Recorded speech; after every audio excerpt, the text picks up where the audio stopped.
Alpha D glucose এবং beta D গ্লুকোজে শুধুমাত্র OH এর ওরিয়েন্টেশনটা ভিন্ন হওয়ার কারণে যে এনজাইমগুলো আছে সেগুলো কি করে না, সাবস্ট্রেটের সাথে ক্রিয়া করে না। যদি সাবস্ট্রেটের সাথে কোনো একটা বন্ধনকে কি করব, কোনো একটা সিঙ্গেল বন্ধনকে ঘুরাবো। আসসালামু আলাইকুম ওয়া রাহমাতুল্লাহ। পিএইচএসসি শিক্ষার্থী ভাই বোনেরা, কোড মেন্টরসের পক্ষ থেকে তোমাদেরকে জানাই স্বাগত। আজকে আমরা আলোচনা করব অর্গানিক কেমিস্ট্রির সমানতা নিয়ে। চলো শুরু করা যাক। তো এর আগে আমরা একটু দেখে নেই যে মানুষ কি আসলে ঘাস খায় কিনা।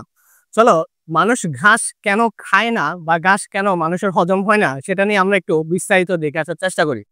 তো প্রথমে আমরা জানি যে কি সমানতা কি। সমানতাকে ভাই আমরা দুইটা ভাগে ভাগ করি, একটা হচ্ছে দেখি আইসো আর একটা হচ্ছে দেখি ম্যারোস অংশ নেই।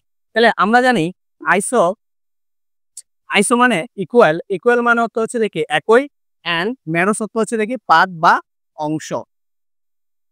তাহলে যে সকল যৌগের তোমার আণবিক সংকেত একই থাকবে কিন্তু গাঠনিক সংকেত ভিন্ন, তবে গাঠনিক সংকেত ভিন্ন থাকলে কি হবে, তাদের দেখা যাবে ভৌত এবং রাসায়নিক ধর্মাবলী কি হবে, বৈশিষ্ট্যমূলক পার্থক্য পরিলক্ষিত হবে। চলো আমরা একটু দেখে আসি যে তাহলে আইসোমারিজম কি। আইসোমারিজম হচ্ছে কি তোমার, তাহলে মলিকুলার ফর্মুলা সেম থাকবে, মানে তোমার আণবিক সংকেত কি থাকবে, একই থাকবে। তো আণবিক সংকেত যদি একই থাকে তোমার কি হবে, 3D অ্যারেঞ্জমেন্টে কি হবে, ভিন্ন হবে। তো 3D অ্যারেঞ্জমেন্ট ভিন্ন হতে পারে, অথবা তোমার কি হতে পারে ডিফারেন্স স্ট্রাকচার, তোমার কি হতে পারে গাঠনিক সংকেতটা কি হতে পারে, ভিন্ন হতে পারে। তো গাঠনিক সংকেত ভিন্নতার কারণে দেখা গেল যে কি তোমার যে ভৌত ধর্ম অথবা রাসায়নিক ধর্ম কি হয়, ভিন্ন হয়, তখন তাকে আমরা কি বলবো, সমানু বলবো। তাহলে ভাই সমানতা কি?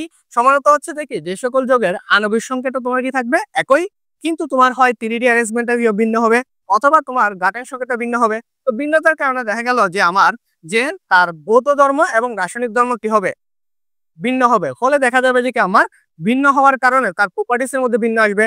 এই জিনিসটাকে আমরা বলবো পরস্পর সমানতা। তাহলে যেমন আমরা একটু দেখে আসি যে আমরা সবাই জানি যে এটা সংখ্যাটা হচ্ছে যে কি C6H12O6। তোমরা হয়তো এটা সম্পর্কে আসলে পরিচিত আছে। এটা হচ্ছে দেখি আমরা জানি যে কি একটা মনোস্যাকারাইড, যেটাকে আমরা হেক্সোস নামে পরিচিত। তাহলে এটা ভাই গ্লুকোজও হতে পারে, এটা ফ্রুক্টোজও হতে পারে। তাহলে আমরা একটু দেখি, এটা হচ্ছে দেখি আমরা আলফা ডি গ্লুকোজ। তাহলে আলফা ডি গ্লুকোজের দেখো ভাই, এই যে ওয়েস্টটা আছে 1 নাম্বার কার্বন, এটা কি আছে নিচে। তার মানে এরপর হচ্ছে দেখো beta D glucose, beta D গ্লুকোজের ওয়েস্টটা কোথায়, উপরে। তার মানে দেখো তো ভাই যে আলফা ডি গ্লুকোজ এবং বিটা ডি গ্লুকোজে শুধুমাত্র ওয়েজ এর ওরিয়েন্টেশনটা ভিন্ন হওয়ার কারণে তোমার মেল্টিং পয়েন্ট কি আসছে দেখো তো। আলফা ডি গ্লুকোজের মেল্টিং পয়েন্ট হচ্ছে কত, 146, বাট কিন্তু বিটা ডি গ্লুকোজের ক্ষেত্রে দেখো তো মেল্টিং পয়েন্ট বা গলনাঙ্ক কত, 150। এরপর দেখো আমরা হচ্ছে দেখি ফ্রুক্টোজের কথা যদি চিন্তা করি, এটা হচ্ছে দেখি আলফা ডি ফ্রুক্টোজ, এটা হচ্ছে বিটা ডি ফ্রুক্টোজ। তার মানে আমরা শুধুমাত্র দেখা যাচ্ছে দেখি গ্লুকোজ ফ্রুক্টোজের ক্ষেত্রে ওএইচ গ্রুপ এবং হচ্ছে দেখি দেখো প্রথম কার্বন এবং হচ্ছে দেখি এটা দ্বিতীয় কার্বন, এটা প্রথম কার্বন, এটা প্রথম কার্বন নিচে আর এটা প্রথম কার্বন কোথায়, উপরে।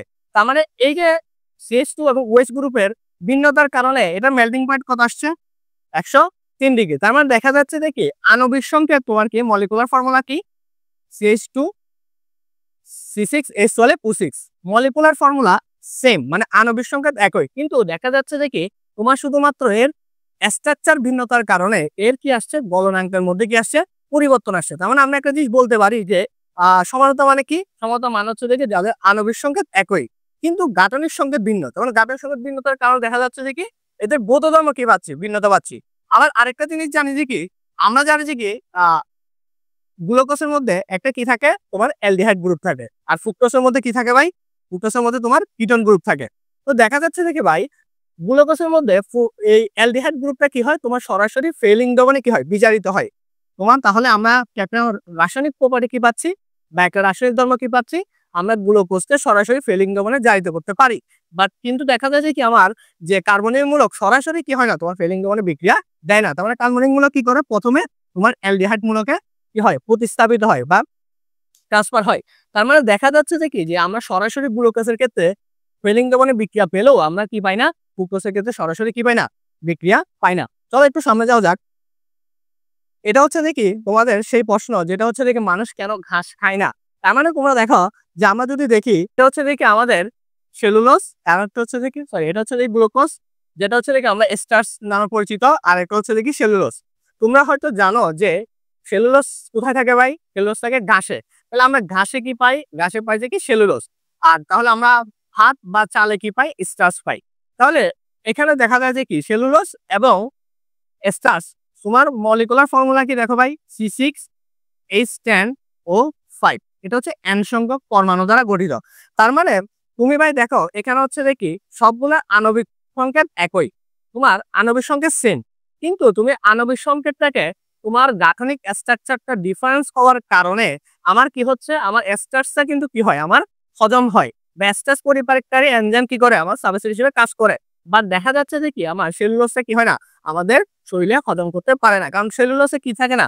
দেখো ভাই আমরা যদি একটু করে দেখি, আমরা জানি যে কি প্রত্যেকটা এনজাইমে কি হয়, তোমার সাবস্ট্রেটের উপরে ক্রিয়া করে। তার মানে আমরা দেখো যদি আমার সাবস্ট্রেট আছে, তার মানে আমার হচ্ছে এনজাইম, তার মানে আমরা বলতে পারি যে কি সেলুলোজ পরিপাককারী এনজাইম কি হয় না, আমাদের শরীরে উৎপন্ন হয় না। তার মানে সেলুলোজ পরিপাককারী যে আমাদের যে এনজাইম গুলো আছে সেগুলো কি করে না, সাবস্ট্রেটের সাথে ক্রিয়া করে না। যদি সাবস্ট্রেটের সাথে ক্রিয়া করতো তাহলে কি হতো, আমাদের সেলুলোজটা কি হতো, আমাদের পরিপাকা বা হজম হয়ে যেত। তার মানে আমরা একটা জিনিস বলতে পারি এখান থেকে যে শুধুমাত্র গাঠনিক বিন্যাস বা 3D অ্যারেঞ্জমেন্টের কারণে যে যৌগের প্রপার্টি গুলা কি হয়ে যায়, ভিন্ন হয়ে যায়। তাহলে এই যে ভিন্নতা, এটাই হচ্ছে যে মূলত সমানতা। তাহলে এবার চলো সমানতার একটু প্রকারভেদ গুলো আমরা একটু আলোচনা করি। প্রথমে সমানতাকে আমরা সাধারণত দুই ভাগে ভাগ করি। একটা হচ্ছে দেখে সাধারণত গাঠনিক সমাণু, আর একটা হচ্ছে দেখে তোমার স্টেরিও সমাণু বা ত্রিমাত্রিক সমাণু যেটাকে আমরা বলি। গাঠনিক সমাণু কি ভাই দেখো, তুমি সরাসরি কি করলা, গঠনগত পরিবর্তন করলা। গঠনগত পরিবর্তনটাই হচ্ছে দেখে তোমার গাঠনিক সমাণু। তাহলে গাঠনিক সমাণুর কারণে তোমার যে ভৌত এবং রাসায়নিক ধর্মাবলী ভিন্নতা আসবে। আর হচ্ছে দেখি আরেকটা হচ্ছে ত্রিমাত্রিক সমাণু। ত্রিমাত্রিক সমাণু মানে কি, এখানে গাঠনিক সমাণু, গাঠনিক কি থাকবে, তোমার আণবিক সংকেত একই থাকবে, গাঠনটা একই থাকবে, বাট এটা 3D কি হবে, ওরিয়েন্টেশনটা ভিন্ন হবে। তাহলে গাঠনিক সমাণুকে আমরা দুই ভাগে ভাগ করি। একটা হচ্ছে দেখি কনফরমেশনাল, আর একটা হচ্ছে দেখি কনফিগারেশনাল। আমরা সাধারণত গাঠনিক সমাণুকে তাহলে কয় ভাগ করি, 5 ভাগে। কি কি সাধারণত আমরা জানি যে কি তোমার শিকল সমাণু, আরেকটা হচ্ছে অবস্থান সমাণু, কার্যকরীমূলক সমাণু, টটোমারিজম এবং মেটামারিজম। আর স্টেরিও সমাণুকে আমরা দুই ভাগে ভাগ করি, একটা হচ্ছে কনফরমেশনাল, আর একটা হচ্ছে কনফিগারেশনাল। কনফরমেশনাল মিন হচ্ছে দেখি আমরা কোন একটা বন্ধনকে কি করব, কোন একটা সিঙ্গেল বন্ধনকে ঘুরাবো, মানে কার্বন কার্বনের সিঙ্গেল বন্ধনকে ঘুরাই যে ওরিয়েন্টেশন পাবো, এটাকে আমরা বলবো কনফরমেশনাল আইসোমারিজম। আর কনফিগারেশনাল আইসোমারিজম হচ্ছে দেখি তোমার একটা হচ্ছে দেখি জিওমেট্রিক, আর একটা হচ্ছে দেখি অপটিক্যাল। এটা হচ্ছে দেখি মোটামুটি আমাদের আইসোমারিজমের প্রকারভেদ। আমরা এর পরবর্তী ধাপে কি করব, প্রত্যেকটা সমানতার প্রকারভেদ নিয়ে আলোচনা করব। আমাদের সাথে অবশ্যই থাকো।